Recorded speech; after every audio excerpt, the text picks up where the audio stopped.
So, ayan, nagluto tayo ng cake. Doon ko siya niluto sa rice cooker. Believe me, ang ganda ng kulay niya, no? Hindi nasunog sa button. Perfect din palang gamit ang rice cooker pang cake. Diba? Lagyan natin siya ng design sa gitna.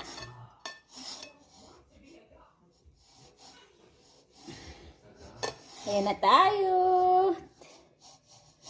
Easy, easy. Ayan na. Tingnan natin sa gitna kung luto.